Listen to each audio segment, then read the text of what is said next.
चलिए आज की बातचीत एक बड़े ही दिलचस्प किस्से से शुरू करते हैं। सोचिए 2024 का अंत है और एक व्यक्ति एयर कनाडा की वेबसाइट पर है। उसके परिवार में किसी का निधन हो गया है और उसे तुरंत यात्रा करनी है। तो वो एयरलाइन के एआई चैटबॉट से पूछता है कि क्या ऐसे मामलों के लिए कोई डिस्काउंट मिलता है। बेरीवमेंट फेयर जिसे कहते हैं। हाँ, बेरीवमेंट फेयर।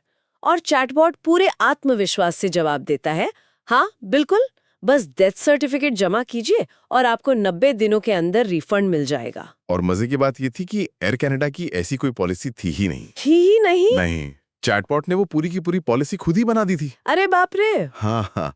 और जब उस ग्राहक ने एयरलाइन से बात की तो उन्होंने साफ मना कर दिया।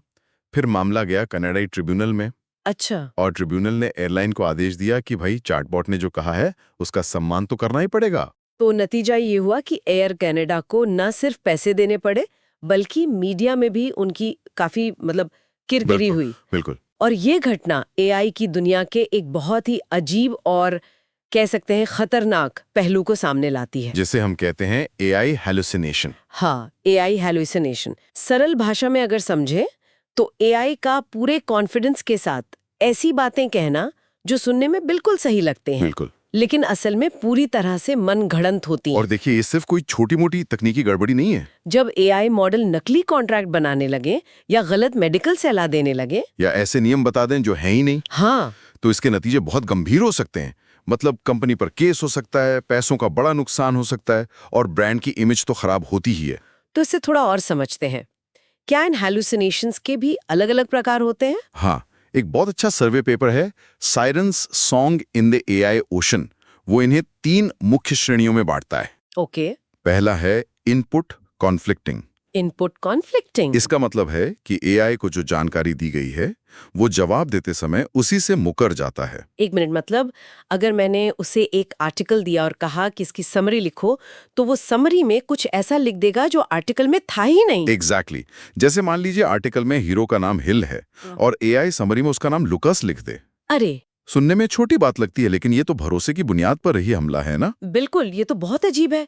अच्छा, और दूसरा प्रकार? दूसरा और भी दिलचस्प है, कॉन्टेक्स्ट कॉन्फ्लिक्टिंग। Context conflicting. इसमें एआई अपनी ही कही बात को काट देता है, मतलब एक ही बातचीत में। अच्छा, जैसे मान लीजिए वो एनबीए के मौजूदा कमिश्नर एडम सिल्वर के बारे में बता रहा है और 2 लाइन बाद ही अचानक से वो पूर्व कमिश्नर डेविड स्टर्न का जिक्र ऐसे करने लगे जैसे वो अभी भी कमिश्नर हो। और तीसरा प्रकार, वो शायद वही है जिसके बारे में हम सबसे ज्यादा सुनते हैं। सही पकड़ा आपने, तीसरा है फैक्ट कॉन्फ्लिक्टिंग। फैक्ट कन्फ्लिक्टिंग यानी ऐसी जानकारी देना जो दुनिया के स्थापित तथ्यों मतलब एस्टैब्लिश फैक्ट्स के ही खिलाफ हो। जैसे एयर कनाडा वाला मामला। बिल्कुल।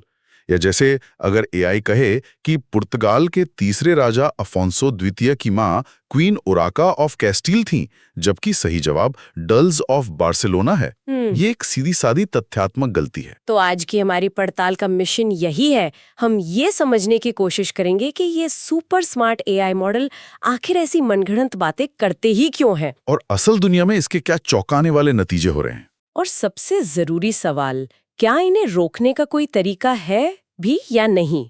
तो सबसे पहला और बुनियादी सवाल, ये मॉडल ऐसी बातें गढ़ते ही क्यों है? क्या वो बस अंधेरे में तीर चला रहे हैं? ये बहुत अच्छा सवाल है और इसका जवाब ना एआई मॉडल के बनने की प्रक्रिया में ही छिपा है। अच्छा। सबसे बड़ी वजह है विशाल और कह सकते हैं मिलावटी ट्रेनिंग डेटा। मिलावटी ट्रेनिंग डेटा। हाँ, इन मॉडलों को इंटरनेट से उठाए गए खरबों शब्दों के डेटा पर ट्रेन किया जाता है। अब हम सब जानते हैं कि इंटरनेट पर हर तरह की जानकारी है, सही, गलत, पुरानी, पक्षपातपूर्ण, यहाँ तक को साजिश की कहानियां भी। बिल्कुल। तो मॉडल इसी डेटा से सीखते हैं। मतलब जैसा अन वैसा मन वाली बात हो गई, जैसा डेटा वैसा मॉडल। आपने सही समझा। और दूसरी वजह थोड़ी ज्यादा गहरी है। जो ट्रेनिंग की प्रक्रिया है ना, वो अटकलें लगाने को पुरस्कारित करती है। अटकलें लगाने को मतलब? इसे एक ऐसे छात्र की तरह समझिए जिसे परीक्षा में किसी सवाल का जवाब नहीं पता। अब उसके पास 2 रास्ते हैं, या तो वो सवाल छोड़ दे या फिर कुछ भी अंदाजा लगा के लिख दे, है ना। हाँ। एआई मॉडल को ऐसा बनाया गया है कि उसे जवाब छोड़ने पर कोई नंबर नहीं मिलते, लेकिन अंदाजा लगाने पर शायद कुछ नंबर मिल जाएं। अच्छा। इसलिए वो मुझे नहीं पता कहना सीखने के बजाय एक आत्मविश्वास से भरा जवाब देना सीखता है, भले ही वो गलत क्यों ना हो। ओह, तो मतलब इन्हें ना कहना सिखाया ही नहीं गया है। ये तो ऐसा हुआ जैसे किसी को सिर्फ हाँ बोलना सिखा दिया हो, चाहे सवाल कुछ भी हो। बिल्कुल, ये उसके डीएनए में ही है एक तरह से। वाह। और यहीं से तीसरी वजह निकलती है त्रुटियों की अदृश्यता, मतलब इनविजिबिलिटी ऑफ एरर्स। इसका क्या मतलब हुआ? ये भाषा मॉडल इतने ज्यादा एडवांस्ड हैं कि जब वो झूठ भी बोलते हैं तो वो बहुत विश्वसनीय और सलीके से बोला गया झूठ होता है। अच्छा। उनकी भाषा, उनका सेंटेंस स्ट्रक्चर इतना अच्छा होता है कि एक इंसान के लिए भी उसे पकड़ना बहुत मुश्किल हो जाता है। हाँ, ये तो है। इसका सबसे बड़ा उदाहरण 2023 में देखने को मिला था। न्यूयॉर्क के 2 वकीलों ने एआई से कानूनी रिसर्च करवाई और कोर्ट में एक ऐसी ब्रीफ जमा कर दी जिसमें एआई द्वारा बनाए गए नकली केसों का हवाला था। क्या? नकली केस? हाँ, नकली केस। जब जज ने उन केसों को खोजना चाहा तो पता चला कि वो तो कभी हुए ही नहीं थे। उन वकीलों पर भारी जुर्माना लगा था। बाप रे, मतलब हम जिसे एआई की गलती या बग समझ रहे हैं, वो असल में उसके डिजाइन का ही एक हिस्सा है। बिल्कुल। उसे सिखाया ही गया है कि जहाँ जानकारी ना हो, वहाँ खाली जगह को एक आत्मविश्वास से भरी कहानी से भर दो। सही कहा। ये एक फीचर जैसा लगता है, बग जैसा नहीं। और अब ये समस्या सिर्फ मजेदार किस्सों तक सीमित नहीं रही है। मैशेबल की एक रिपोर्ट बताती है कि 2025 तक ये हर जगह दिखने लगी है। जैसे शिकागो सन टाइम्स ने गर्मियों में पढ़ने के लिए किताबों की एक लिस्ट छापी। उसमें लेखक तो असली थे, लेकिन किताबों के नाम पूरी तरह से मनगढ़ंत थे। हाँ, पूरी तरह से मनगढ़ंत, जो एआई ने बनाए थे। वो तो फिर भी ऐसा उदाहरण है जिससे किसी को सीधा नुकसान नहीं हुआ। लेकिन उसी रिपोर्ट में यह भी बताया गया कि 635 कानूनी मामलों में वकीलों ने अनजाने में एआई द्वारा गढ़ी गई बातों का इस्तेमाल किया। 635? हाँ, और जब हम कॉर्पोरेट दुनिया की बात करते हैं तो इसके परिणाम बहुत ज्यादा गंभीर हो जाते हैं। गैलीलियो नाम की एक कंपनी की रिपोर्ट में कुछ बहुत ही ठोस और डरावने उदाहरण दिए गए हैं। हाँ, उन पे एक एक करके नजर डालते हैं। पहला उदाहरण है नकली वेंडर कॉन्ट्रैक्ट का। ये क्या है? सोचिए, एक कंपनी का एआई प्रोक्योरमेंट बॉट है जिसका काम सप्लायर्स के साथ डील करना है। ठीक है। वो एआई एक सप्लायर के लिए लोगो और पेमेंट की शर्तों के साथ 30 पेज का एक पूरा कॉन्ट्रैक्ट तैयार कर देता है। ओके। है कि उस सप्लायर को इस कॉन्ट्रैक्ट के बारे में कुछ पता ही नहीं है। एक मिनट, मतलब एआई ने खुद ही एक नकली कंपनी के साथ करोड़ों की डील साइन कर ली? हाँ, इसके लिए पैसे कौन देगा? ये तो किसी फिल्म की कहानी लग रही है। बिल्कुल। और ये असल में हो रहा है।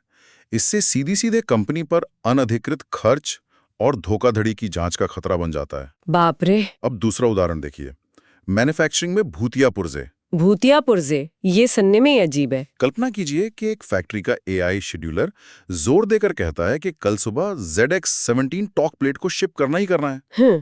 पूरी टीम उस पुर्जे को ढूंढने में लग जाती है, लेकिन वो मिलता ही नहीं। क्यों? क्योंकि ZX-17 टॉक प्लेट नाम का कोई पुर्जा कभी बना ही नहीं था। क्या? और इसका नतीजा ये होगा कि पूरी असेंबली लाइन ठप पड़ जाएगी? बिल्कुल, जब तक कि किसी को समझ ना आए कि एआई ने ये पुर्जा अपनी कल्पना से बनाया है। समय और पैसे दोनों की बर्बादी। सही कहा। अब स्वास्थ्य सेवा में इसका असर सोचिए। जो तीसरा उदाहरण है, काल्पनिक दवा इंटरैक्शन। हाँ, ये बहुत खतरनाक है। एक एआई असिस्टेंट किसी मरीज की डिस्चार्ज समरी तैयार कर रहा है और उसमें लिख देता है कि मरीज को दी जा रही 2 दवाओं के बीच एक नया और खतरनाक इंटरैक्शन हो सकता है। और अगर उस इंटरैक्शन का कोई वैज्ञानिक आधार ही ना हो तो डॉक्टर तो घबरा जाएगा। बिल्कुल। इससे न सिर्फ मरीज की सुरक्षा खतरे में पड़ती है, बल्कि डॉक्टर का लाइसेंस भी दांव पर लग जाता है। ये जानलेवा भी हो सकता है। सही बात है। चौथा उदाहरण रिटेल से जुड़ा है, झूठी स्टॉक की मांग। अच्छा।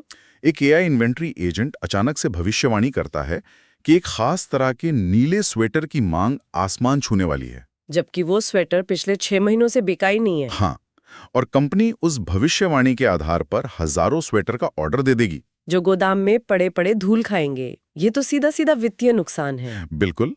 और आखिरी उदाहरण आईटी सेक्टर का है, घटना का गलत मूल कारण। ये कैसे? सोचिए, एक कंपनी का सर्वर डाउन हो गया है।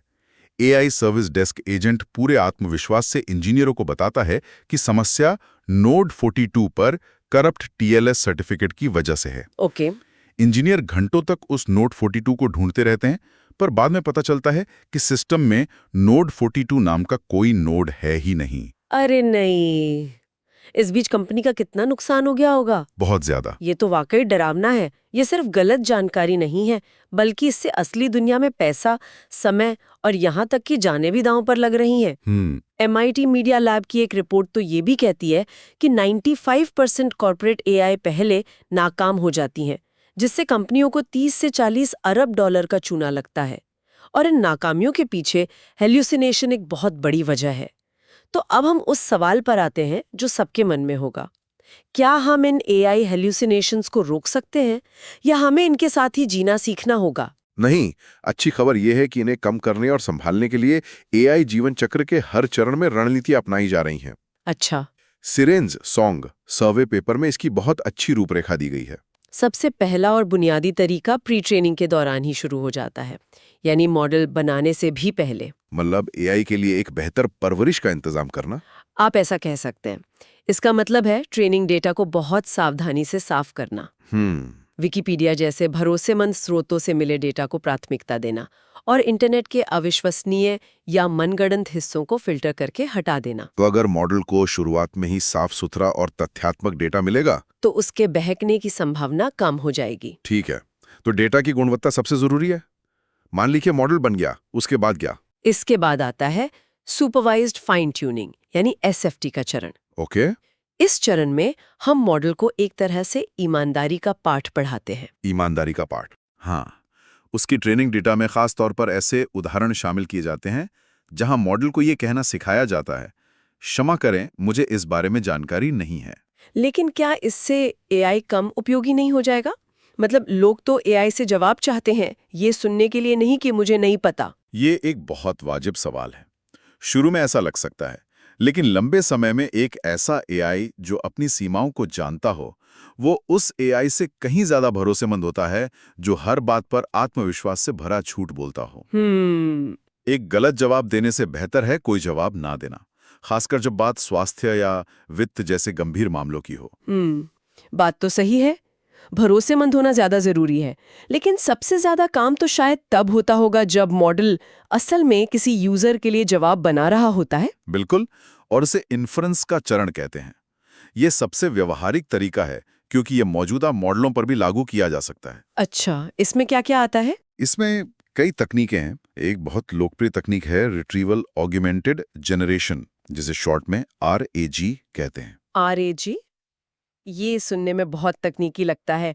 आसान भाषा में इसका क्या मतलब है? इसका सीधा सा मतलब है कि मॉडल को अपनी याददाश्त से जवाब देने के बजाय पहले किसी बाहरी और भरोसेमंद स्रोत से जानकारी खोजने के लिए मजबूर करना। जैसे अगर कोई एआई डॉक्टर की मदद कर रहा है तो उसे जवाब देने से पहले लेटेस्ट मेडिकल जर्नल या कंपनी के इंटरनल डेटाबेस को देखने के लिए कहा जाएगा। अच्छा, तो ये तो ऐसा हुआ जैसे परीक्षा में ओपन बुक की इजाजत दे दी गई हो, लेकिन शर्त यह है कि किताब भरोसेमंद होनी चाहिए। क्या बात है, बहुत अच्छा उदाहरण है।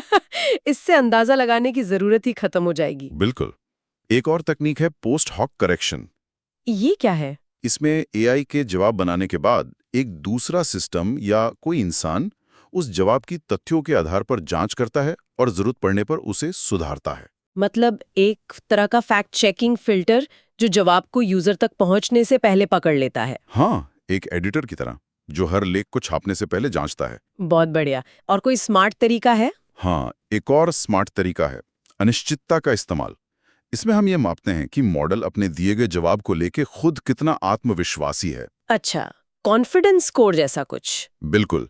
अगर मॉडल कोई जवाब देता है लेकिन उसका कॉन्फिडेंस स्कोर बहुत कम है तो उस जवाब को संदिग्ध मानकर फ्लैग किया जा सकता है या यूजर को एक चेतावनी दी जा सकती है कि इस जानकारी को दोबारा जांच लें। तो इसका मतलब ये हुआ कि कोई जादुई गोली नहीं है जो इस समस्या को ठीक कर दे? नहीं, बिल्कुल नहीं। हमें एआई पर नजर रखने, उसे सही डेटा से जोड़ने और उसकी सीमाओं को समझने के लिए कई परतों वाली एक सुरक्षा प्रणाली बनानी होगी। हाँ, ये एक लगातार चलने वाली प्रक्रिया है, कोई एक बार का सुधार नहीं।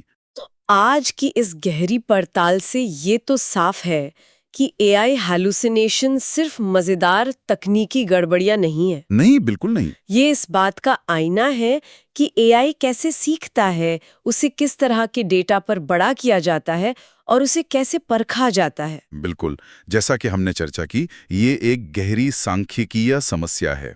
इसकी जड़ें इंटरनेट के मिलावटी डेटा से लेकर उन ट्रेनिंग सिस्टम तक फैली हैं जो मॉडल को सच बोलने की बजाय अंदाजा लगाने के लिए उकसाती हैं। एयर कनाडा के मामले से लेकर भूतिया पुर्जों की कहानी तक हमने देखा कि इसके असल दुनिया में कितने गंभीर परिणाम हो सकते हैं, चाहे वो पैसों का नुकसान हो या लोगों के भरोसे का टूटना। और समाधान भी उतने ही बहुस्तरीय है, ये सिर्फ एक बटन दबाने जैसा नहीं है। सही कहा। इसमें बेहतर डेटा की परवरिश से लेकर RAG जैसी स्मार्ट रणनीतियां शामिल हैं, जो AI को अपनी याददाश्त पर भरोसा करने के बजाय तथ्यों को खोजने के लिए मजबूर करती हैं। ये उसे अंदाजा लगाने वाले छात्र से एक जिम्मेदार रिसर्चर बनाने जैसा है। बिल्कुल। और ये चुनौती यहीं खत्म नहीं होती। अच्छा। अभी हम मुख्य रूप से सिर्फ टेक्स्ट आधारित हेलुसिनेशन की बात कर रहे हैं। जरा सोचिए, जब AI मॉडल सिर्फ टेक्स्ट ही नहीं बल्कि तस्वीरें, ऑडियो और वीडियो को भी समझने और बनाने लगेंगे, तो किस तरह के नए और ज्यादा जटिल हेलुसिनेशन पैदा हो सकते हैं। ओह, क्या होगा जब एक AI वीडियो कॉन्फ्रेंस में किसी ऐसे व्यक्ति को दिखा दे जो वहां था ही नहीं? ये तो डरावना है। और सोचिए, अगर एक AI अंग्रेजी में तथ्यों को लेकर संघर्ष करता है, तो जब वो दुनिया की सैकड़ों भाषाओं में काम करेगा तो क्या होगा? भविष्य में सच्चाई की ये नई परतें एक बहुत बड़ी चुनौती पेश करेंगी, जिस पर हम सभी को सोचना होगा।